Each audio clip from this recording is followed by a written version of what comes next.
যে প্রক্রিয়া নিষিদ্ধ করা হয়েছে সেটি আইনসঙ্গত হয়নি। আর আইনজীবী হিসেবে জানি একটি বৃহৎ দলকে বাদ দিয়ে ভোট করে দেশে গৃহযুদ্ধের আশঙ্কা বাড়ানো হচ্ছে, দেশে গণতন্ত্র ব্যাহত হচ্ছে, আইনের শাসন ব্যাহত হচ্ছে, হাসির একটি ভোট হচ্ছে, সৌহার্দ্যহীন একটি ভোট হচ্ছে। আজকে মুখ্যমন্ত্র সমস্ত দলগুলোর দায়িত্ব এই দেশকে বাঁচানো, বহুদলীয় গণতন্ত্র বাঁচানো। একটা ফেসবুক পোস্ট থেকে মনটা খুব খারাপ হয়ে গেল। ছাত্রলীগের একজন নেতা, তিনি জেলে আছেন, তিনি জেলে থাকতে পারেন, তার জামিনের পরে তাকে আবার বাসার সামনে থেকে বা জেলখানার সামনে থেকে অ্যারেস্ট করেছে।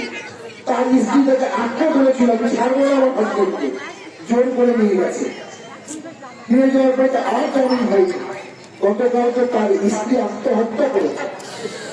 শুধু তাই না, তার ছোট একটা বাচ্চা ছিল, খুব সম্ভবত বাচ্চাটাকে মেরে আত্মহত্যা করেছে।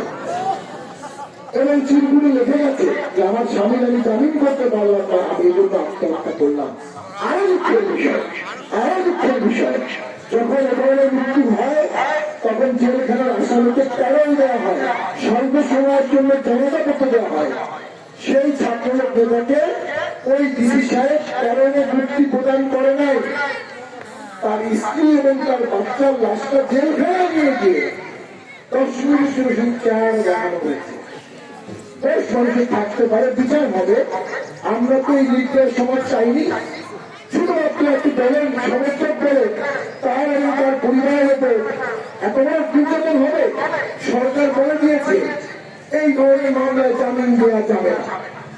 অর্থাৎ এই সরকারের ফাঁসিবাদ হয়ে গেছে।